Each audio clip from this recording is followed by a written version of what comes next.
Hello everyone and welcome back to the channel. For today's video, I am going to teach you on how you can convert your Figma design to a React JS code. So, without further ado, let's begin. The first thing that we need to do is to open our Figma account, and once logged in, we're going to open the project that we want to work on. From here, we're going to go to the bottom panel and click on Actions. We're going to click on Plugins and Widgets, and we're going to go to Teleport HQ. Now, after running this plugin, we're going to select one or multiple objects for us to get started. I'm going to select this for example.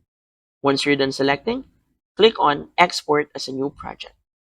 This will redirect us to Teleport HQ where we need to log in our account.